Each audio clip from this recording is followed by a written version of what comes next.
Muy bien, pues bienvenidos a todas y a todos. De nuevo nos presentamos, su servidor, el maestro Sergio Victoria Gómez, coordinador del eje de justicia restaurativa, y mi compañero, el maestro Ernesto Samuel Reacano, quien coordina el eje de mediación del Ayuntamiento de Guadalajara.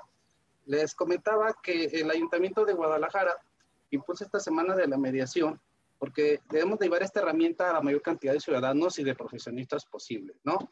¿Por qué? Porque es mejor una sociedad que valora la reconciliación del perdón antes que el rencor y el castigo. La mediación es un elemento muy importante para la edificación de una verdadera paz positiva.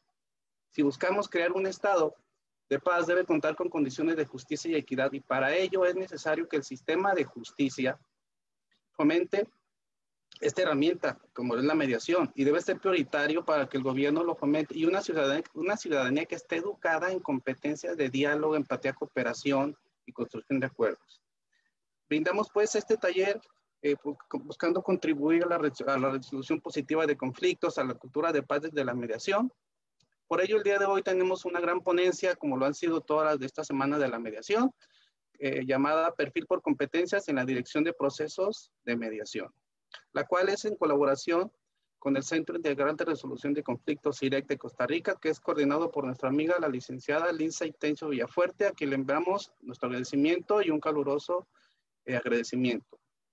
Pasamos, maestro Ernesto Samuel, a presentar a la ponente del día de hoy.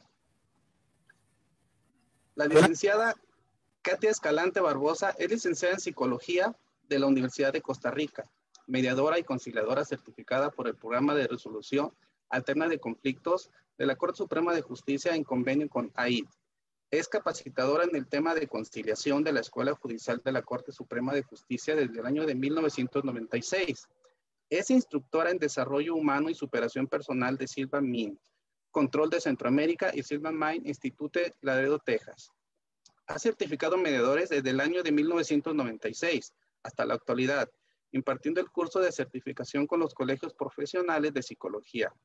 Es abogadas y trabajadoras sociales en la Cámara de Comercio, así como con universidades como Para la Paz de las Naciones Unidas, Universidad de Costa Rica, Universidad de Escuela Libre de Derecho, y con el proyecto de CONARE. En universidades públicas por el diálogo, la vida y la paz 2017, en el que participaron la Universidad de Costa Rica, la Universidad Nacional, la UNED y la Universidad Técnica Nacional UTM. Y actualmente es colaboradora directamente con el CIREC. Pues bienvenida, licenciada Katia Escalante Barbosa. Maestro, ¿algo que quieras comentar para darle los micrófonos a nuestra ponente del día de hoy?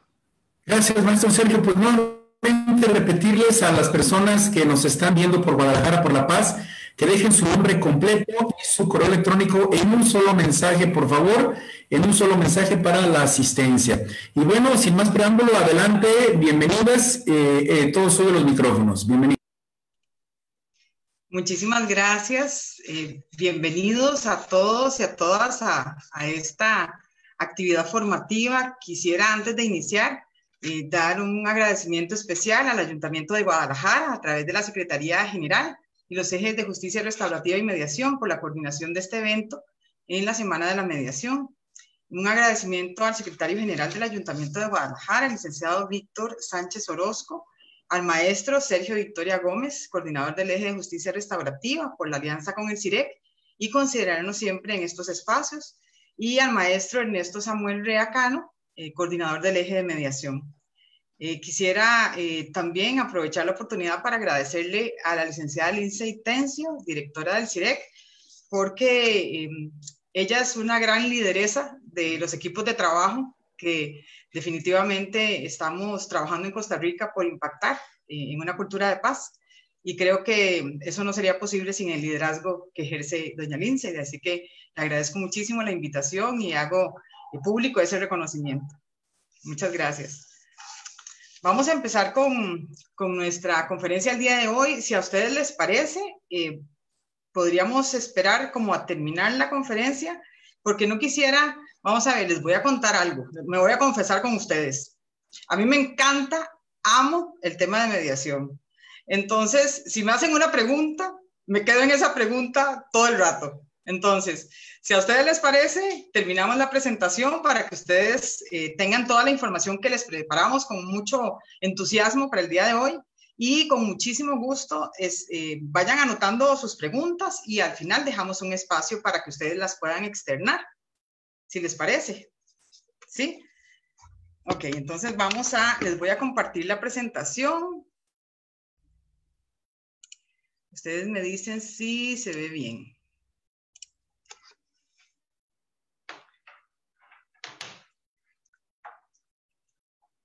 ¿Sí? ¿Sí la logran ver? Sí. ¿Sí? Ok, perfecto. Vamos a activarla y vamos a comprobar que se pasa bien. Vamos a ver.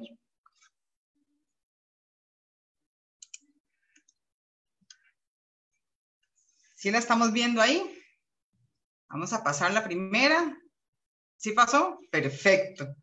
Entonces, vamos a empezar por el título, ¿verdad? Cuando nosotros hablamos de un perfil por competencias en la dirección de procesos de mediación, estamos hablando de una gran responsabilidad para las personas que dirigimos procesos de mediación. Y antes de iniciar con algunos presupuestos relacionados precisamente con ese perfil por competencias, yo quisiera que trabajáramos algunos mitos que estoy totalmente segura que todas las personas que trabajan en mediación compartirán conmigo. Entonces es un poco como para buscar consenso con respecto a que para poder hablar de la mediación como un procedimiento estratégico, tenemos que empezar por traernos abajo esos mitos asociados a la mediación. Entonces nos vamos a encontrar con que uno de los mitos es que es una práctica informal. Entonces hay gente que tiene la idea que cualquier persona puede mediar. Con un poquito de disposición. Hay gente que incluso dice, es que yo nací mediador o nací mediadora. Claro, divino, si la persona tiene vamos a ver, una forma de ser, una personalidad propicia para este tipo de procesos. Pero no es cierto que sin preparación las personas puedan dirigir un proceso de mediación. Este es el tercer mito, justamente, que no se requiere formación porque hay disciplinas que habilitan para mediar. Entonces, vamos a ver, nos vamos a encontrar este mito dentro de la psicología, ¿verdad? Hay psicólogos o psicólogas que dicen, no, es que como yo soy psicóloga, entonces yo soy una mediadora ya formada.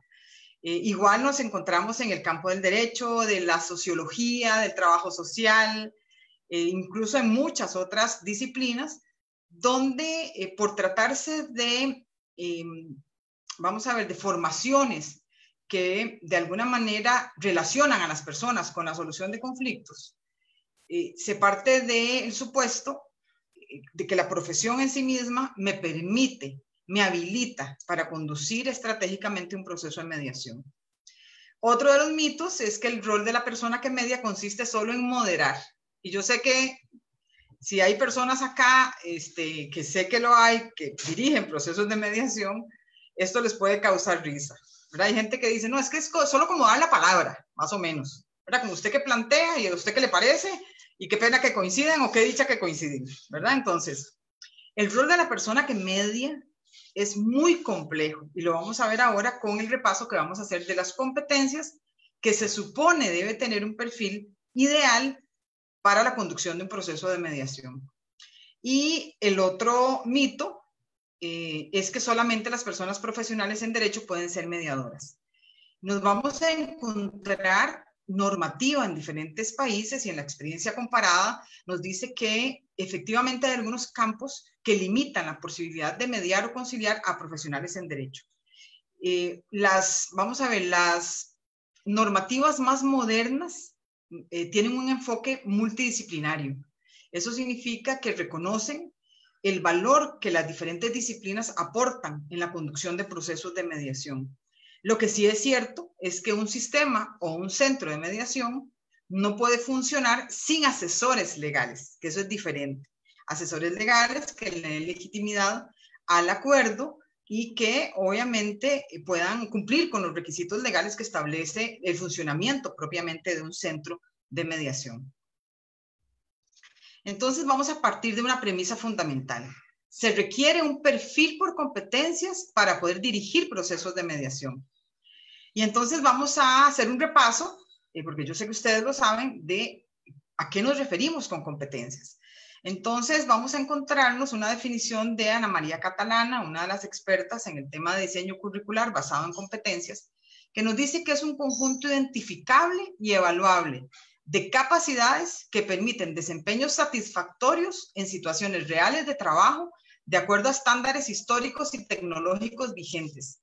Vean que esta definición de Ana María Catalano es del 2004, cuando tuvo un boom todo lo que era el trabajo de formación por competencias. Y vean que a pesar de ser un concepto que nos remite al 2004, vean qué actualizado está con respecto a los estándares históricos y tecnológicos. Creo que antes de la pandemia, probablemente esta frase no tendría tanta relevancia como lo tiene hoy.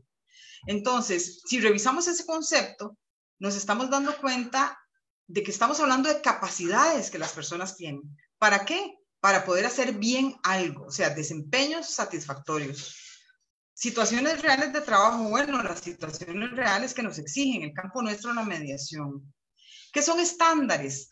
Son todas aquellas experiencias teóricas y prácticas, todos los estudios y toda la investigación que se ha hecho en mediación que nos permite decir que hay estándares. Entonces, si por ejemplo nosotros decimos, bueno, es que una mediación perfectamente puede hacerse en 10 minutos. Bueno, hay un estándar histórico que dice que para la mediación hay que requerir tiempo. O sea, para poder hacer una mediación hay que requerir de suficiente tiempo. Las partes necesitan suficiente tiempo para mediar. Y yo les pregunto lo siguiente. Para decisiones que son a veces, de repente, no tan relevantes en nuestra vida, nosotros tomamos mucho tiempo. De repente, por ejemplo, para comprar un saco, para comprar una computadora, ¿ustedes toman una decisión como esas en 10 minutos? Difícilmente. Se averiguan, investigan, le preguntan a personas expertas si esta sirve, si no sirve, cuántos megas tiene, qué capacidad, ¿verdad? Todo, nosotros averiguamos y probablemente vamos a ir y vamos a conocer diferentes computadoras para saber cuál es la que más nos conviene. Entonces, no es cierto que para que las personas tomen decisiones que muchas veces cambian sus vidas, necesiten poco tiempo. Entonces, a eso me refiero con estándares. La mediación tiene estándares históricos que nos permiten definir que hay una ruta a seguir dentro de la mediación que requiere no solamente de procedimientos y de técnicas y estrategias, sino de un perfil de la persona que está dirigiendo ese proceso. Entonces, ¿qué ponen las partes en nosotros y en nosotras, las personas que mediamos? Ponen muchas veces su familia, sus bienes, su estabilidad emocional, su estabilidad comunal, su presupuesto. La gente pone en nuestras manos temas que son muy relevantes para su vida. Lo mínimo que podemos ofrecerles es el mejor perfil en esa persona que estamos pensando en que nos va a ayudar. Entonces ya nos vamos a dar cuenta que no solamente es una exigencia que deberían de tener todos los centros de mediación o todos los sistemas de mediación, sino que debería de ser una exigencia personal. Yo debería de preguntarme, ¿estoy realmente capacitada o capacitado para ofrecerle a estas personas un procedimiento que les puede llegar a cambiar la vida? Esa es una pregunta que yo me tengo que hacer. Entonces, siempre nos vamos a estar refiriendo a estándares. A eso hace referencia a las competencias. Entonces, en la definición de competencias se integran necesariamente el conocimiento y la acción. Tenemos acá parte del concepto que nos dice Ana Catalano, dice la capacidad de movilizar conocimientos y técnicas y de reflexionar sobre la acción. Por eso es que en la mediación nunca dejamos de aprender. Cada caso que nosotros dirigimos nos enseña sobre cómo hacerlo mejor y definitivamente cómo establecer procesos de mejora en nuestra ejecución. Es también esa capacidad de construir, dice Ana Catalano, esquemas referenciales de acción o modelos de actuación que faciliten las acciones de diagnóstico o de resolución de problemas. Vea que ya Ana Catalano nos hablaba de modelos. Entonces, cuando nosotros hablamos de un perfil por competencias, ¿de qué estamos hablando? Estamos hablando de este perfil que integra 3 grandes aspectos al menos. Hay otras teorías sobre la formación por competencias y el trabajo por competencias que incluyen algunos elementos diferentes. Entonces, el mínimo que podemos pensar que debe tener un perfil por competencias es el saber hacer y el saber ser. Entonces, vamos a ver en cada uno de estos ámbitos cuáles son los elementos mínimos que debe de procurar este perfil ideal. En el saber, bueno, ¿qué tenemos que saber las personas que trabajamos en mediación? ¿Solamente sobre mediación? No. Las personas que trabajamos en mediación tenemos que ser expertas en la teoría del conflicto. ¿Cuáles son todas aquellas connotaciones sociales que tiene el conflicto? Históricamente, cómo manejan nuestras sociedades el conflicto, cuáles son aquellos enfoques inefectivos que utiliza la gente para resolver sus problemas y cómo la mediación puede ofrecerles un cambio en esa visión del conflicto. Cómo pasamos de ayudarle a las personas a pensar que el conflicto es un problema, un obstáculo, un impedimento, a entender el conflicto como una oportunidad para restablecer un equilibrio que se ha perdido. Tenemos que ser conocedores de todos los mecanismos RAC que existen. ¿Por qué? Porque son como todos los elementos que acompañan a la mediación. Yo no puedo decir que sé de mediación si no sé cuál es la diferencia entre la mediación y el arbitraje, por ejemplo. Tengo que saber que existen otros mecanismos alternativos y que se diferencian desde el punto de vista práctico y desde el punto de vista teórico, incluso desde el punto de vista jurídico, con la mediación. Tenemos que ser expertos y expertas en negociación. Y ustedes van a decir, bueno, ¿por qué? Si yo voy a dirigir procesos de mediación, ¿por qué tengo que saber sobre negociación? Bueno, este punto, desde mi visión, es uno de los puntos medulares para garantizar una mediación realmente estratégica que atienda las necesidades de las partes y que a la vez esté asociada con la generación de elementos para una cultura de paz. Y es que en la medida en que yo comprendo que la negociación es lo que está en la base de la mediación, es que voy a permitir que efectivamente sean las partes las que resuelvan su problema. Si yo voy a dirigir procesos de mediación en los que me considero una persona experta, una persona que puede aportar criterio sobre el fondo, en que saco de mi manga las mejores soluciones para ofrecérselas a las partes. Si yo hago todo esto y pierdo de vista que lo que estoy favoreciendo y facilitando es un proceso de acercamiento entre las personas, si yo no hago esto, yo voy a perder de vista el objetivo último de la mediación, que es que las personas recuperen su capacidad de diálogo, que las personas recuperen esa capacidad para defender sus intereses y reconocer en la otra persona sus propios intereses. ¿Cómo hacer para empatar esos intereses de todas las partes que se reúnen alrededor de la mediación? Si yo no reconozco en la negociación la posibilidad de que las personas se comuniquen directamente, identifiquen sus intereses y pacten, voy a perder de vista cuál es la cosmovisión de la mediación.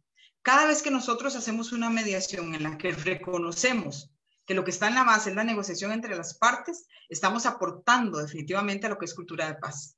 Si yo hago una mediación en la que soy yo quien decide cómo se resuelve el problema, no estoy aportando a la cultura de paz, porque estoy reproduciendo un modelo social que además a la gente le encanta, que es un modelo totalmente paternalista y tutelar, donde esperamos que las personas nos pidan y nos digan qué pueden hacer y nosotros otorgamos un criterio experto. Eso alimenta mucho nuestro ego, pero nos impide la posibilidad de aportar a la cultura de paz. Y finalmente, bueno, dentro de los saberes más importantes, tenemos todo el conocimiento que tiene que ver con la mediación y la conciliación. Recordemos que hay países, por ejemplo, nuestro país, en Costa Rica, la mediación y la conciliación fueron equiparadas desde el punto de vista jurídico. Entonces, no importa en cuál contexto se haga la mediación o la conciliación, tienen el mismo efecto. Sabemos que hay otros países en los que tienen diferencias entre ellas. Entonces, cuando nosotros hablamos de dominar la teoría de la mediación y la conciliación, estamos pensando en ese reconocimiento de cuáles son, por ejemplo, los principios que la fundamentan. Entonces, cuando hablamos de principios que fundamentan la mediación, tenemos todos estos que se nos unen en un solo accionar. Tenemos el principio, y vamos a hacer un repaso muy general, porque yo sé que ustedes probablemente los manejan perfectamente. El principio de libertad de las partes. ¿Cómo nosotros no podemos obligar a la gente a asistir a una mediación? ¿Cómo la mediación siempre tiene que... de repente hay algunas normativas que hacen que la gente tenga la obligación de presentarse a la audiencia, pero nunca podemos obligar a la gente a quedarse en la audiencia y obligarles a mediar. Si las personas, este principio de libertad nos dice también que si las personas quieren retirarse en algún momento del proceso, pueden hacerlo, sin que eso les genere ningún perjuicio. El tema de la confidencialidad, donde nosotros cuidamos la mediación como un espacio seguro para las partes, donde las partes pueden ventilar cualquier tema con la seguridad de que nada de lo que ahí suceda puede salir a otro contexto porque nos asiste el secreto profesional. El principio de participación, y esta es una garantía para las partes, y es de alguna forma un freno para las personas que median y que de alguna forma podrían verse tentadas a sugerir. El principio de participación lo que nos dice es el protagonismo en la mediación necesariamente es de las partes. No puedo ser yo como mediadora o como mediador la persona que protagonice. Las partes son las que tienen que aportar soluciones, tienen que ser las que construyen caminos, tienen que ser las personas que se comprometen con el acuerdo, con las reglas que en ese momento estamos necesitando para que se puedan comunicar de una forma diferente. El principio de información que nos dice que todas las decisiones que las personas tomen dentro de la mediación tienen que cumplir con el principio de decisión informada, que la gente sepa cuáles son todas y cada una de las consecuencias de las decisiones que están tomando. Y también tiene que tener información sobre si la mediación es el mecanismo idóneo para su conflicto. Y eso lo hacemos desde la etapa de evaluación del caso. El principio de contextualidad, a mí me encanta, porque este es el que definitivamente abre el camino para la cultura de paz, y es reconocer que la construcción de las soluciones se debe dar en el contexto de las partes, a partir de sus necesidades, sus intereses, sus expectativas, incluso con respecto a la solución del conflicto, y sus expectativas con respecto al comportamiento de la otra parte. Y el principio de no violencia, que está ahí en amarillo, casi que haciendo, ¿verdad?, como una advertencia, que nos dice que la mediación no es la pomada canaria. La mediación no puede aplicarse ni debe aplicarse para situaciones de violencia, porque no podemos sentar a negociar a personas que han tenido en su relación una asimetría que ha impedido una relación justa, una relación equitativa, una relación libre. Generalmente en una relación de violencia, por no decir siempre, hay una persona que es víctima y otra persona que le agrede, que definitivamente tiene muchos impedimentos probablemente para hacer ejercicios de empatía con la víctima, para tratar de atender las necesidades de la víctima. Yo siempre les digo, ¿qué nos da la idea de que yo me puedo traer un caso donde hay violencia a mediación y obviar la violencia? ¿Cómo se hace?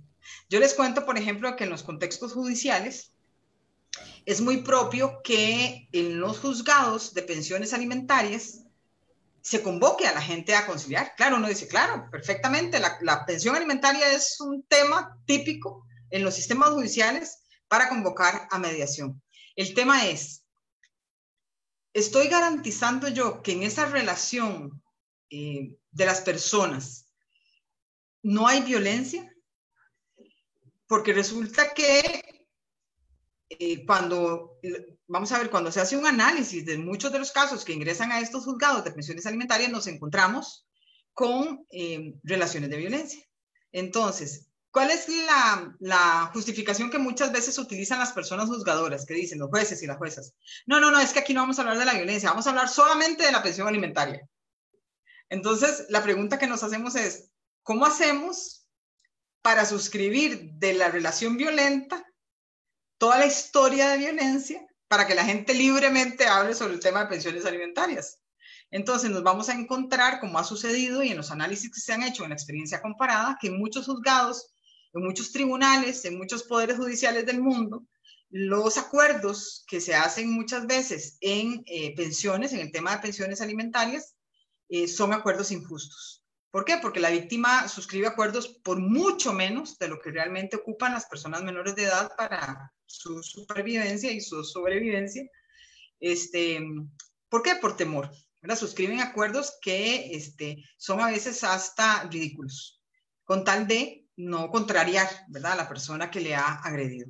Pero igual no me voy a quedar con el tema de violencia porque podría quedarme aquí 3 horas convenciéndoles de por qué no podemos mediar temas de violencia. Vamos a avanzar. El tema, otro de los grandes saberes en el perfil de la persona que conduce procesos de mediación es el tema de comunicación. Tenemos que ser expertos y expertas en conocer cuáles son los modelos de comunicación, superar los modelos tradicionales, como el famoso modelo de información que nos habla de un emisor y de un receptor y de un canal, ¿verdad? Que tengo que decirles y confesarles que lastimosamente en nuestro país todavía forma parte de la educación primaria.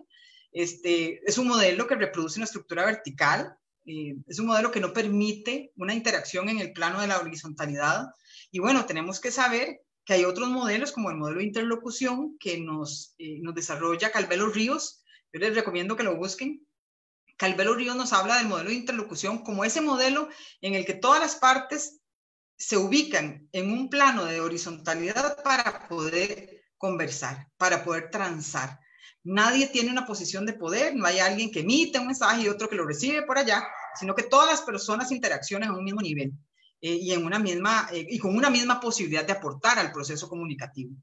Tenemos que trabajar muchísimo y saber muchísimo sobre lo que nos aportan los diferentes tipos de lenguaje, el lenguaje verbal, el lenguaje no verbal, el lenguaje paraverbal, porque sabemos que mucho de lo que nosotros decidimos dentro de la mediación, de cómo dirigir el proceso, tiene que ver con lo que las partes nos están diciendo a partir de, no lo que dicen necesariamente, sino de lo que dice su cuerpo, sus gestos, sus posiciones, el tema de la inclinación, el tema de la proximidad.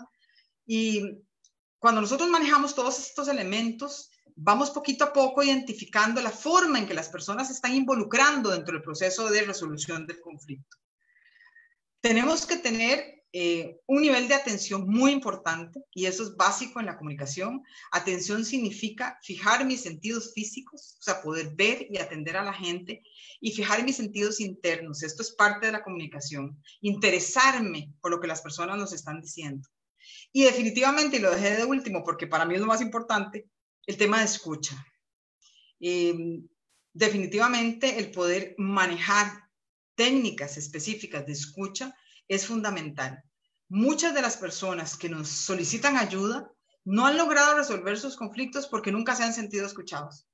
Cuando nosotros empezamos a escucharles y a atenderles y a validarles su punto de vista, permitiéndoles sentirse de la forma que se han sentido, invitándoles a un proceso diferente de comunicación, nos damos cuenta de cómo las personas, una vez que han logrado sentirse atendidas, empiezan a cambiar de actitud. Pero todo esto requiere de experticia. Tenemos que manejar con mucha experticia el tema de escucha. Vamos con la segunda gran área de las competencias. Empezamos con el saber, ahora tenemos acá el saber hacer. ¿Cómo hago yo una mediación? Tengo que tener definitivamente habilidades, tengo que tener destrezas, tengo que conocer técnicas, tengo que conocer estrategias. Por ejemplo, una de las estrategias que manejamos en mediación están asociadas precisamente con la forma en que las personas deben negociar entre sí. Entonces, ¿por qué nosotros tenemos que manejar? Vuelvo al tema de negociación. ¿Por qué yo tengo que conocer y manejar estrategias para negociar? Porque tengo que trasladarlas a manos de las partes, porque las personas naturalmente no saben negociar. Entonces, es mi responsabilidad como mediadora o como mediador poner en manos de las partes las estrategias que éstas pueden utilizar para poder lograr un acuerdo que sea satisfactorio a sus intereses. Dentro de este saber hacer, yo tengo que saber conocer, poder implementar diferentes modelos de mediación. Porque ¿quién escoge el modelo de mediación? Lo escogen las partes. Son las partes las que definen, por ejemplo, si vienen ellas solas, si vienen con sus abogados y sus representantes legales, si quieren venir con una persona más, si hay alguien más involucrado en el conflicto que debería de participar, si la persona no se siente bien solamente con un mediador o mediadora, si se siente mejor con dos. Por ejemplo, en materia de familia, a las personas les gusta mucho que haya parejas de mediadores y mediadoras, digamos, hombre y mujer. ¿Por qué? Porque permite un nivel de identificación y un proceso de comediación que permite un abordaje más integral. ¿Qué pasa? ¿Qué nos pasa muchas veces en familia? Que la gente llega, digamos, llegan, por ejemplo, una de las posibilidades es hombre y mujer. Entonces, si el hombre se encuentra con un mediador hombre, ¿qué piensa la mujer? Ah, no, aquí entré, como decimos en mi país, entré quedando. No sé cómo dirán allá, pero aquí decimos entré quedando. ¿Qué pasa si llegan hombre y mujer y hay una mediadora mujer? ¿Qué dice el hombre? Ah, ya se va a poner a favor de ella. Ya definitivamente van a hacer, como dice muy bien el maestro Ernesto, van a hacer ahí alianzas. Entonces, ese tema generalmente lo resolvemos con modelos de comediación. Yo tengo que manejar el modelo de comediación. Tengo que manejar el modelo con representantes o sin representantes legales. Tengo que manejar el modelo de mediación con panel, donde yo incluyo a diferentes personas, incluso con diferentes formaciones, para dirigir un proceso de mediación que, por ejemplo, es multipartes. Y va a requerir de un nivel de integración más amplio de ese cuerpo de mediadoras y mediadores para poder manejar todo el contexto de la mediación. Tenemos que dominar un modelo de mediación o de conciliación que nos indique cuál es el camino a seguir, un procedimiento. Nosotros cuando en el CIREC siempre que capacitamos a las personas y certificamos a las personas mediadoras, les decimos, hay algo que usted va a tener de garantía con este curso. Y es que usted va a saber exactamente qué hacer desde que se sienta con las partes hasta que sale con el acuerdo. Si esto nosotros no lo podemos hacer, va a generar un nivel muy alto de incertidumbre y además no nos va a dar garantía de éxito. Yo tengo que tener, por eso es que decimos que es un modelo científico. ¿Por qué? Porque tiene etapas, porque tiene técnicas, porque tiene estrategias. Y si yo lo implemento tal y como está establecido un procedimiento bien sistemático, puedo garantizar el éxito del proceso. La experiencia comparada nos ha dicho, y todos los estudios nos han dicho, que alrededor del 85-90% del éxito en una mediación no está dado por la voluntad que tienen las personas para mediar, o para negociar, o para pactar. Está dado por la habilidad de la persona que dirige el proceso de mediación. ¿Esto qué quiere decir? Que nosotros y nosotras tenemos la posibilidad de ayudar a las partes a buscar un acuerdo, aún en aquellos casos en que las personas venían total y absolutamente decididas a no resolver su problema, porque eso sucede.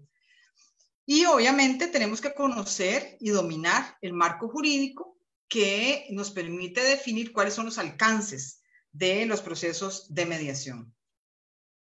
Finalmente llegamos al saber ser.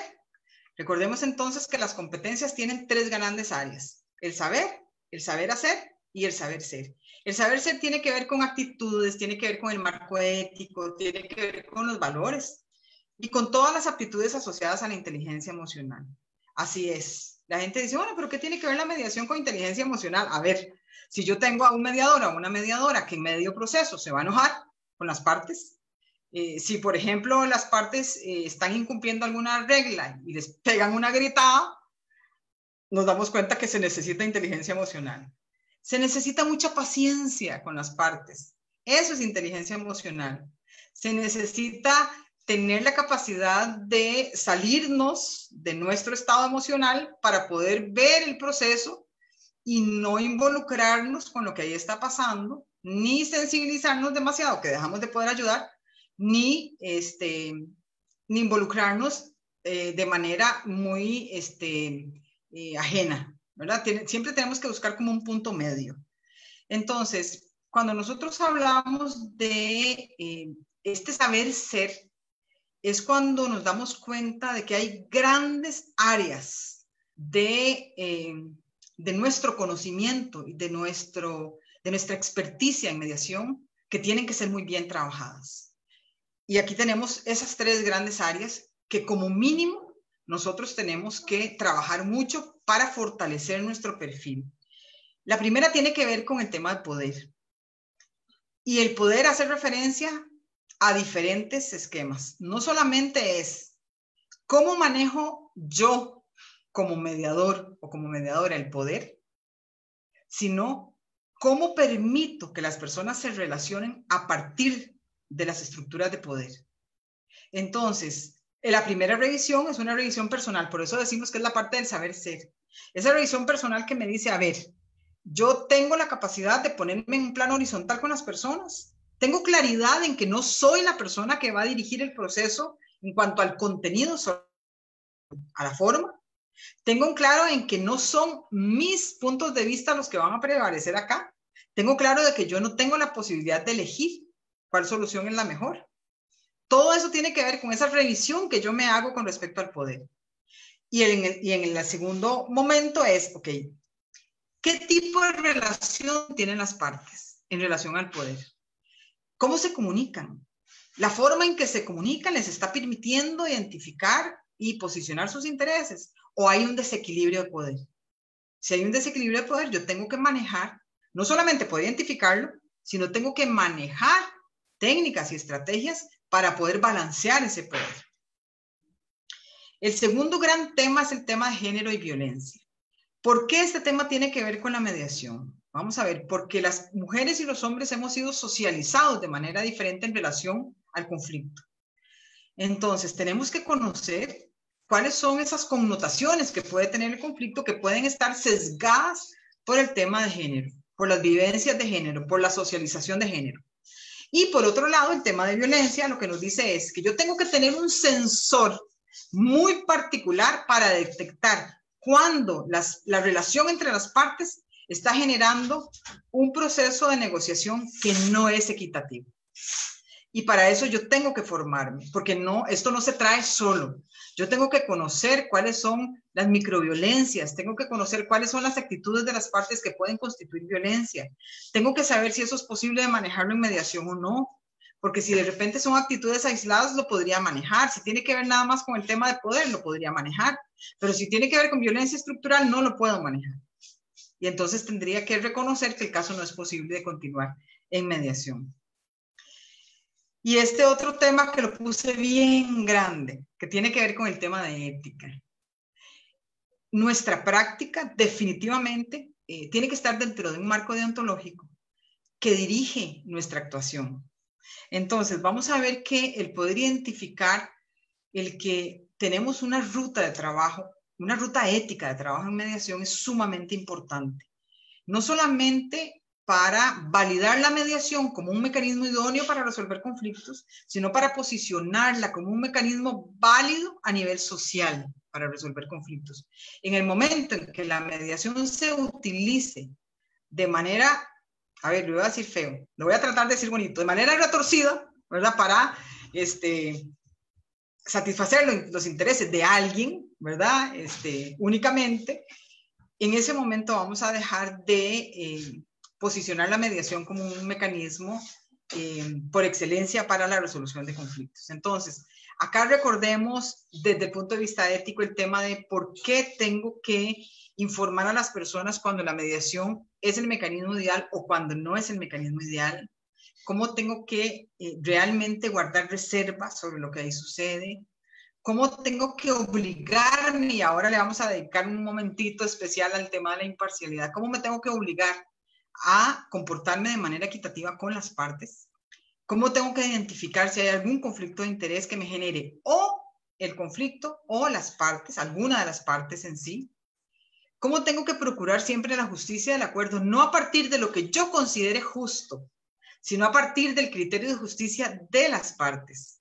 Y definitivamente, y para mí es sumamente importante en este campo, tengo que obligarme dentro de este esquema ético a mantenerme actualizada y actualizado. Yo les voy a decir algo, si ustedes me hubieran preguntado hace un año si era posible hacer buenos procesos de mediación en línea, yo les hubiera dicho, no, no creo. Para mí la mediación tiene que ser presencial. Y en este momento, después de un año de pandemia, estoy total y absolutamente convencida de que yo puedo hacer mediaciones virtuales excelentes siempre y cuando me capacite. No solamente en lo tecnológico, porque les voy a comentar algo y obviamente no voy a decir nombres. Hay organizaciones que dan cursos de mediación en línea y ustedes se inscriben y se dan cuenta que en lo que capacitan es en la parte tecnológica. Que si apaga el micrófono, que si no lo apaga, que si, qué hacer con los imprevistos, ¿verdad? Que si se encendió la luz y se apagó, si se le fue el internet, ¿cómo nos comunicamos? No, eso está divino. Justamente al proceso de actualización que nos hemos enfrentado este año es saber qué hacemos con el entorno virtual, cómo lo manejamos, cómo compartimos pantalla. Por ejemplo, en los procesos formativos la gente lucha con las pizarras de las aplicaciones, ¿verdad? Con la de Teams, con la de Zoom, que se me borró, que puse el borrador aquí en el centro y se me borró toda la pizarra, ¿verdad?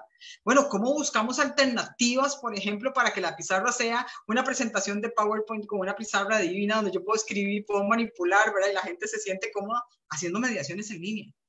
Todo eso lo tuvimos que aprender, pero nunca podemos dejar de lado la parte técnica. Dentro de este entorno virtual, este deber ético de la capacitación permanente me dice que yo puedo hacer mediaciones en línea siempre y cuando mantenga el esquema técnico. ¿Qué significa el esquema técnico? Que yo haga igual entrevistas de evaluación del caso, que yo traiga a la gente a una sesión de mediación conjunta, que yo aplique técnicas, que yo les pida que tengan la cámara abierta para poder ver su lenguaje corporal, donde yo permito la interacción entre las personas, donde incluso puedo tener reuniones separadas o caucus, ¿verdad? Dentro del entorno virtual. Entonces, nunca podemos, esta capacitación permanente, sobre todo en este año de pandemia, nos ha obligado a comprender que no solamente debemos de ser muy ágiles en el manejo de los recursos tecnológicos, tenemos que rescatar el verdadero valor de la mediación dentro de lo tecnológico. ¿Sí? Porque repito, yo tuve la experiencia, no lo digo porque me lo contaron, yo tuve la experiencia de cursos en los que todo el curso fue sobre el manejo tecnológico. Y yo decía, bueno, que dicha que soy mediadora, porque qué tal que hubiera esperado que me formaran en mediación con este curso. Entonces, nunca perdamos de vista dentro de este saber ser el que nuestro marco ético nos exige, no solamente todos estos deberes que nos dirigen, sino nos exige que nos mantengamos actualizadas y actualizados. Definitivamente, eso se lo debemos a las personas.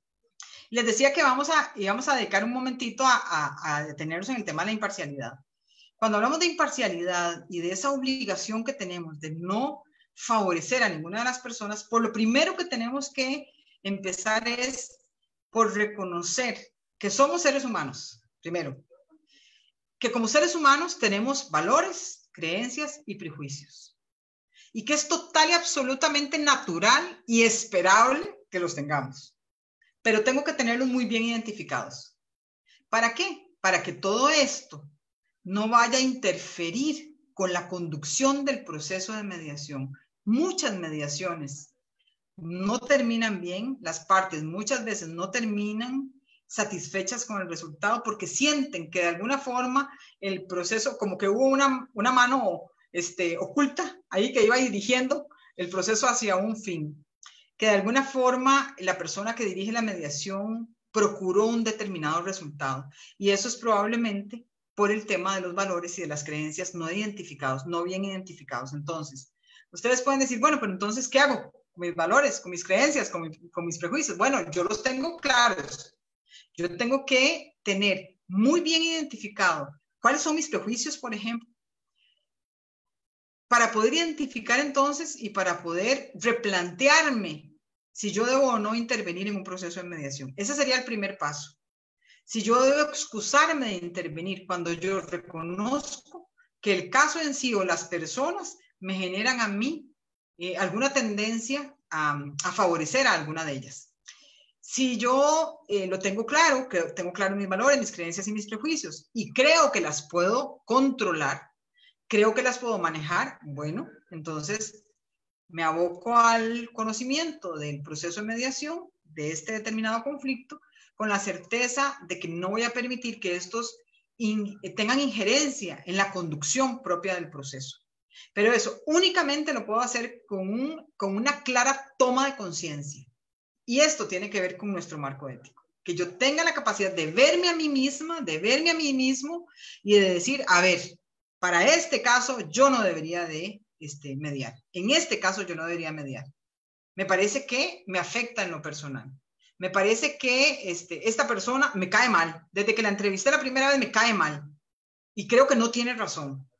Entonces, si yo siento que de alguna forma el proceso va a estar viciado por ese valor, por esa creencia, por ese prejuicio, es mejor que nosotros no dirijamos el proceso de mediación. Finalmente, dentro de este saber ser, tenemos todas las competencias asociadas a la inteligencia emocional. Y de nuevo, ¿verdad? Es un tema en el que yo me quedaría 3 días probablemente. Les quito toda la semana de la mediación. ¿Y qué tiene que ver la inteligencia emocional, decíamos al inicio, con la mediación? Claro, tengo que conocerme, tengo que tener mecanismos de autorregulación, tengo que ser una persona muy motivada, porque, vamos a ver, mucho de la forma en que las personas se involucran en un proceso de mediación es porque la forma en que nosotros les motivamos. Yo no me imagino a alguien motivado en un proceso de mediación si la mediadora está, bueno, muy buenas tardes, gracias por estar aquí, ¿verdad? Les agradezco mucho que asistieron. La mediación es muy buena para resolver el conflicto. O sea, uno dice, bueno, pero esta es la persona que me va a ayudar a resolver el problema. No, tengo que ser una persona dinámica, que se me note que me gusta, que se me note que conozco, que se me note que estoy motivada por estar ahí, que se note que voy a hacer todo el esfuerzo porque este proceso de mediación llegue a su fin, que voy a hacer todo el esfuerzo para que su conflicto lo puedan resolver de la mejor adecuada, de la forma más adecuada. Tengo que convencer a la gente de que quien tienen ahí al frente definitivamente es el mejor mediador o la mejor mediadora. Ustedes pueden decir, ay, pero eso suena como muy egocéntrico. No. A la gente le tenemos que dar confianza. Entonces, tenemos que comportarnos como si nosotros estuviéramos atendiendo a alguien que es muy importante para nosotros. Entonces yo les pregunto a ustedes, ¿qué tipo de mediador les gustaría a ustedes para un familiar suyo cercano? ¿Alguien muy pasivo, alguien así como monótono, o alguien muy bueno, con muy buena experiencia, como dinámico, como que le guste, como que se involucre, ¿verdad? Entonces, al mediador o mediadora ideal que quisiera para mí, ese es el que tengo que ser yo. Porque tenemos la obligación de ofrecerle a la gente nuestro mejor perfil, el mejor perfil definitivamente. Creo que no es necesario que explique por qué es importante la empatía. ¿Verdad? Esa capacidad que tenemos para ponernos en el lugar de la persona, comprender su punto de vista, reconocer por qué es importante que la persona pueda resolver su problema. Y cuando yo hago empatía, entonces ahí sí le ofrezco a la persona mi mejor perfil. Y definitivamente las habilidades sociales. Cuando hablamos de habilidades sociales es, bueno, yo mismo tengo que ser experta y experto en liderar el procedimiento. Tengo que ser una persona experta en facilitar el proceso. Tengo que ser una persona experta en todas las aristas que puede tener un conflicto. Y eso significa habilidades sociales. Habilidad social para conducir, habilidad social para integrar, habilidad social para involucrar, habilidad social para devolverle a las personas su capacidad de diálogo. Esas son habilidades sociales. Entonces, definitivamente la inteligencia emocional es uno de los componentes más importantes de ese saber ser. Con esto, yo finalizo mi presentación y estoy totalmente y absolutamente abierta a las preguntas, a las inquietudes, a las sugerencias, a las oportunidades de mejora. Muchísimas gracias. Gracias, maestra. A ver, vamos a permitir a alguien que tenga alguna pregunta, por favor, que solamente levante la mano, aquí de manera digital, virtual, y le podemos dar la voz. Mientras se anima, a ver, Judith Frisi va a tomar la palabra. ¿Tiene alguna pregunta? No, muchas gracias. Disculpe, se activó el micrófono, perdón. No se preocupe. El licenciado Alfredo de Jesús Patricio. Adelante, por favor. Sí, gracias. Muy buenas tardes a todas las personas presentes. Active su cámara, por favor, licenciado Alfredo, para que lo podamos conocer. Ok.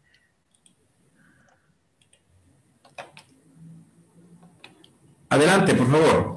Gracias, Lic. Licenciada Katia, muy buenas tardes. Saludo desde la Ciudad de México. Mi pregunta es en relación al tema que hace ratito. Permítame, le voy a bajar acá el... Perdón. No se preocupe. En relación al perfil, hace unos instantes mencionó que una persona dinámica es la persona que va a brindar confianza. No sé hasta qué punto sea conveniente esta parte, porque ya ve que hay personas que son muy pasivas y que requieren tal vez una persona que sea pasiva. Hay otras personas que son muy activas y que efectivamente requieren una persona activa. No sé si de entrada se podría analizar realmente el perfil de la persona o de las personas a las cuales vamos a mediar, o en un momento dado uno entrar, pues yo soy dinámico y le entro así. ¿No sería contraproducente, licenciada? Le agradezco mucho la atención y muy buenas tardes. Con mucho gusto. Alfredo, vamos a ver. Cuando yo les hablo de motivación y de dinamismo, es porque el proceso de mediación es un proceso extenso y es un proceso que requiere de un nivel de involucramiento muy importante de las personas. Entonces, nosotros siempre tenemos que, obviamente, adecuar nuestro ritmo a las partes. Claro, yo tengo que comprender cuando las personas tienen diferentes formas de caminar, ¿verdad? En el sentido metafórico, cuando las personas tienen diferentes formas de avanzar. Cuando yo hablo de motivación, hablo de esa forma en que involucramos a las personas con el proceso, la forma en que yo les vendo la idea de la mediación. Y lo que hacemos es enamorar a la gente de la mediación. Yo no puedo enamorar a las personas de la mediación y darles, porque se los voy a decir con toda certeza, cuando nosotros dirigimos un proceso de mediación, ¿qué le estamos dando a la gente? Le estamos dando esperanza, le estamos dando una oportunidad, le estamos dando la oportunidad ¿de qué? De redescubrir su capacidad para dialogar. Entonces, desde mi punto de vista, se requiere como un mínimo de motivación para poder involucrar a las partes. A partir de ese mínimo, digamos que podríamos subir o bajar dependiendo de las características de las personas involucradas en el proceso. Mi experiencia ha sido, por ejemplo, que gente muy pasiva sí necesita de un nivel de motivación muy importante para participar activamente de la mediación. Y son personas que a veces ¿verdad? Tenemos que al principio como casi que sacarles, como decimos, con cuchara, ¿verdad? Las palabras, pero el proceso de construcción del conflicto es muy difícil hacerlo si las personas no se involucran. Entonces, obviamente podemos, vamos a ver, yo no sé si fue Alfredo que lo asusté, me dice, esta mujer tan eléctrica es capaz, ¿verdad? Que va a tener a la gente como eléctrica en la mediación. Bueno, mi estilo, yo lo he tenido que ajustar en muchas ocasiones dependiendo del caso, pero yo manejo un mínimo. Yo creo que las personas requieren de un nivel de energía importante para poder permanecer trabajando, porque vamos a ver, si nosotros pensamos en que el estándar de mediación es que las personas podrían durar hasta 3 o 5 horas en un proceso de mediación y que podríamos tener más sesiones de mediación donde vamos a repetir las 3 o las 5 horas, yo no imagino a la gente entretenida y motivada si quien está dirigiendo el proceso es una persona muy pasiva. Eso respetando obviamente el criterio de ustedes, ¿verdad? Pero esa es mi experiencia y lo que yo he podido descubrir que funciona mejor, ¿verdad? Vamos a, obviamente, a respetar los estilos. Las personas tienen estilos diferentes, pero yo mantengo la idea de que necesitamos un mínimo de dinamismo para poder dinamizar el proceso. Excelente, doctora. ¿Alguien más que se anime a hacer una pregunta? Mientras levanta la mano, doctora, me gustaría compartir con ustedes algunos de los comentarios. Bueno, en general, felicitarla. Mencionan que es muy interesante. A muchos que creo que se están empezando a dedicar o que están empezando a conocer este tema de la mediación, les orientas, nos has orientado, doctora. Pero hay algunos que dicen, por ejemplo, es importante ser acertado en las palabras en una mediación. Hay alguien más que dice que apoya la idea de que la negociación es básica toda vez que da una certeza a un buen acuerdo y ahorraría, dice, mucho tiempo dentro de la mediación. También hay quien nos dice que se debe de tener las actitudes y aptitudes para trabajar la mediación. Y ahorita que tú comentabas, doctora, precisamente bueno, nos hiciste un comentario a tu último comentario que dice que es por eso lo importante de tener vocación para hacer soporte entre las personas, ¿no? Así es. Los comentarios. Perdón, ¿hay alguien más que quiera hacer alguna pregunta, por favor? ¿Alguna intervención? Hola, buenas tardes. Sí, adelante, por favor. Pues yo nada más quisiera, me presento Lickmi Saray Gómez. Interesante, muy interesante todo, excelente conferencia. Nada más quisiera ver si nos pudiera compartir algo de material o de bibliografía en lo del tema de comunicación, cómo manejar el lenguaje, los modelos de la comunicación, atención y escucha, por favor. Bueno, vamos a ver, en el tema de escucha les recomiendo a Madeleine Burley Allen. Para mí es, vamos a ver, la autora que trabaja mejor el tema de escucha. Madeleine Burley Allen. Madeleine Burley, se escribe Burley, Allen con doble L. Madeleine Burley Allen no solamente nos introduce al tema de escucha, nos habla de niveles, de enfoques, de estilos de escucha, de lo que es el ciclo estático y el ciclo dinámico en la escucha, nos habla de los métodos para mejorar la capacidad de escucha, sino que además su libro es un manual de trabajo, nos va haciendo ejercicios de escucha para que nosotros vayamos midiendo cómo es nuestra capacidad de escucha. Entonces es una forma de ir casi que trabajando en uno mismo y en una misma, ¿verdad? Para mejorar esa habilidad de escucha. Para mí, aunque sea un libro que no es muy reciente, pero para mí es como un manual básico de mediación, es el libro de Fulbert Taylor, ¿verdad? El de la mediación para resolver conflictos. Definitivamente el libro de todos los libros de William Ury, el que para mí es emblemático para aplicar en la mediación es el de Supere el No, de William Ury. De hecho, ustedes se van a encontrar videos preciosos de Ury en internet, ¿verdad? Que son muy, muy educativos. Para el tema de comunicación, con relación al tema de los modelos, podemos buscar a Calvelo Ríos, que nos habla del modelo de información que queremos superar, ¿verdad? Y el modelo de interlocución. Me parece que con eso tienen para estudiar un buen rato. Excelente, muchísimas gracias y excelente gusto. Conferencia. Gracias. Muchas gracias. Encantada, de verdad, de compartir con ustedes. Gracias, doctora. Pues acá nos sigue diciendo, las personas siguen opinando, siguen virtiendo sus comentarios. Dice, hay que mostrar seguridad cuando se habla frente a los mediados para que sientan la confianza de expresar su conflicto, porque saben que están frente a alguien que está realmente preparado. Exacto. Dice, hay que mostrar seguridad cuando sea, bueno, ese ya lo comenté. Bueno, felicitaciones y bueno, el maestro Sergio, algo que tú quieres comentar. La doctora Lindsay, algo que quiera comentar, por favor, también con su experiencia. Sí, nos gustaría, primero, antes que nada, un saludo breve de Lindsay, si nos hiciera el favor, como coordinadora del CIREC. Hoy nos envió, como siempre, el equipo del CIREC grandes ponentes. Un saludo, Lindsay.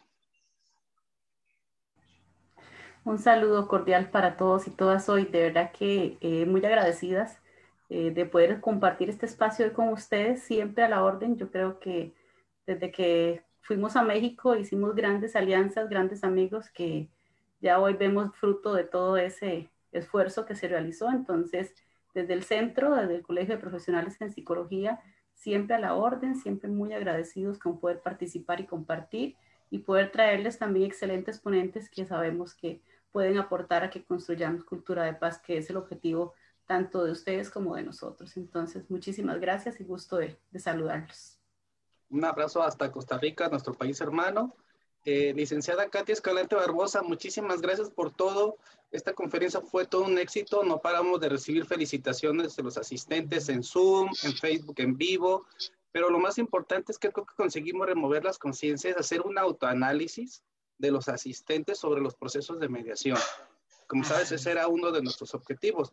Además, creo que no hubiéramos podido tener una mejor ponente sobre este tema el día de hoy.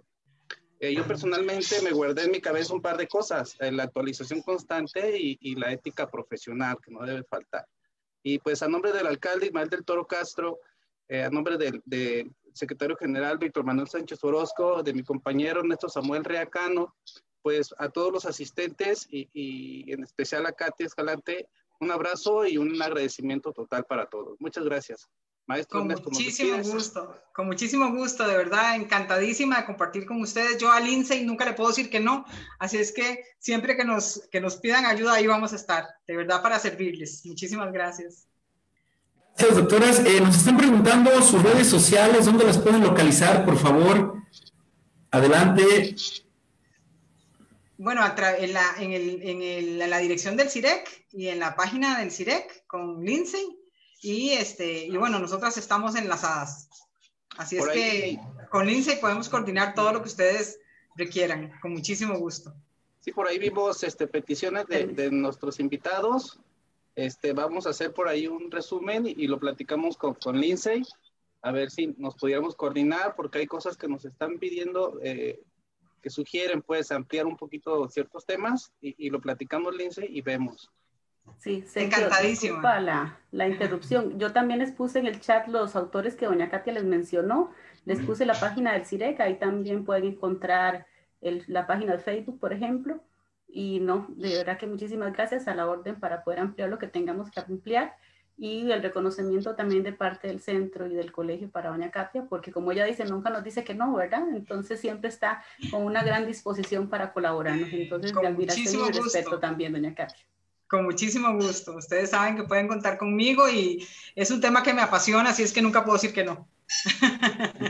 Muchas gracias, doctora. Muchas gracias, maestro Sergio. Y bueno, ya lo decía maestro Sergio, a nombre del Ayuntamiento de Guadalajara, a través de la Secretaría General y de los ejes de justicia restaurativa y de mediación, agradecemos la presencia de todas y todos y cada uno de ustedes aquí en esta reunión el día de hoy. Invitándolos para que el día de mañana, en punto de las 4:30, retomemos ponencias. Mañana es jornada doble. Mañana incluso participa su servidor con un tema muy interesante, la ejecución precisamente de los convenios de mediación. ¿Qué pasa cuando hay un incumplimiento en un convenio de mediación? Vamos a ver el día de mañana, y también un conversatorio a nivel internacional, también las dos actividades por la tarde. No se les olvide, especialmente a los que nos siguen a través de Guadalajara por la Paz, de entrar al video de cada una de las conferencias y poner su nombre completo el nombre, por favor, y un correo electrónico en el mismo mensaje. Eso es muy importante para nosotros, poder hacerles llegar su respectiva constancia.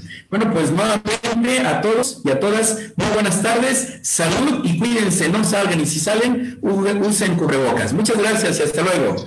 Gracias. Adiós. Muchas gracias, maestro. Gracias. Con muchísimo gusto.